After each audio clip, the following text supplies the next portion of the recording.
please help me welcome our final speaker, Ben Glenn. You bet. Thank you guys for sticking around, really. I appreciate it. I want to let you know something. My brother sent me a text. Everything's good. Yeah, I know, it's great. He got an early flight out. He wanted me to let you know that he did pack his underwear inside the suitcase on the way home, so all is good. I can't believe I'm on this stage. I can't believe that I've been doing this for 20 years.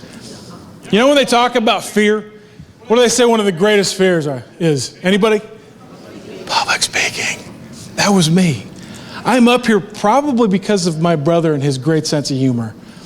I grew up insecure, lack of confidence. I was afraid of everything. And it all started in the third grade. Third grade, a teacher said, Ben, we need you to take some tests. Okay. They brought me into a classroom for 4 hours, gave me all of these tests. When they got done, teacher looked at me and said something that changed my life forever. She said, Ben, you are what we would call special. I'm thinking I'm going to Disney World or something. What had happened is they discovered I was struggling. I was falling behind. I was easily distracted. And they gave me these tests with one purpose, one hope. Find out what's wrong with this kid so we can help him. Then the labels came. And you guys know this. It doesn't matter how young you are, how old you are. Labels are difficult. They come with baggage. And they labeled me with everything. First label they gave me was special, but then they just kept on going. They labeled me LD, learning disabled, dyslexic, ADHD, LMNOP, HDTV. I got it all. When you have these letters as a kid, you don't necessarily know what they mean. And the challenge is the obstacles that you have that gave you the diagnosis of these letters for a young person mean nothing. The greatest struggle, the greatest challenge is now the way I feel about myself. And I felt like a mistake. I felt like I had nothing to offer. And so I quit. I did the bare minimum, just tried to stay out of trouble.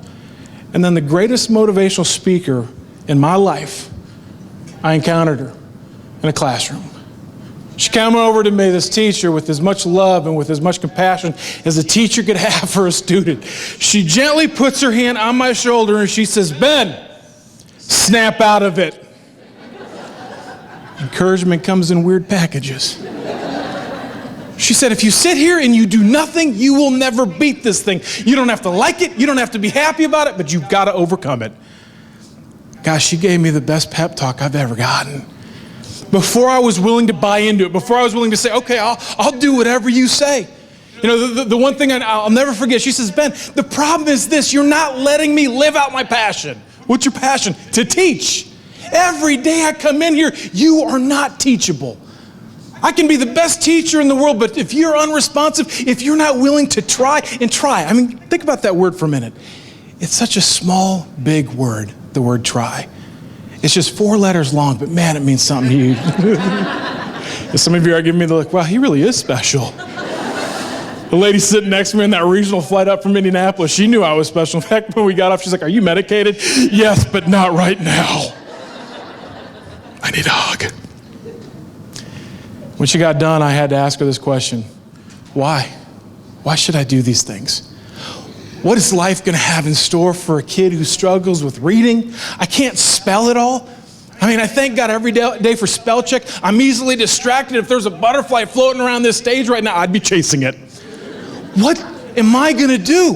What kind of a job can I have? What kind of a difference am I going to make? And she was honest with me when she said, I don't know. I don't know. But we got to keep moving forward so we can find it. And Ben, here's the trick. Here's the key. Here's my message. Here's my platform. I got it from a teacher. When you find it, pour your heart into it. Do you know what we saw here today? I don't get to hear speakers very much. I was back there and so many times moved to tears, not just because of a powerful story. The kid who wrote the song, I mean, I was in the back trying to hold it in. I mean, I'm laughing because of that, but I'm laughing because of the whole nut joke beforehand. You know the one I'm talking about? That is brilliant. And to listen to all of these speakers, but not just that, but to meet you guys. You know what we've experienced today? Heart. Heart. And in the 20 years that I've been traveling around and speaking to all types of groups, I'm learning that people are more and more burned out every day. And when you're burned out, you forget. You forget to pour your heart into all you do, even the little things. And so my special ed teacher said, Ben, whatever you do, pour your heart into it. I don't read very good, guys. I don't spell very well, but I can draw. I can draw fast. What I'm about to do up here is me taking my ADHD and having fun. And I'm going to pour my heart into this for you guys. I think it'll be a fun way to close. Can I draw you a picture? Enjoy this. I hope you guys like it.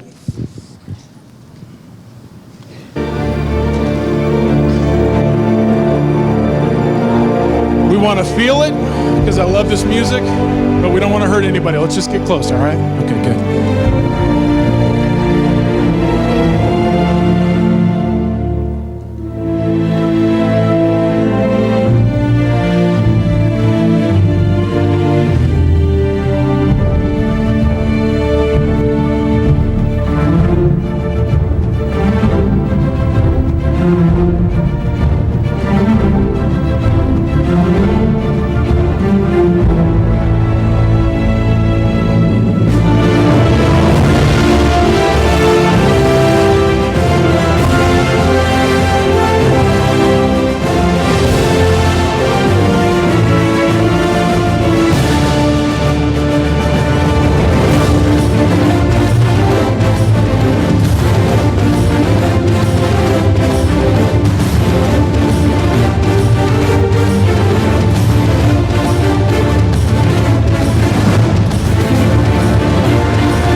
know if you can tell from where you're at, but I love my job.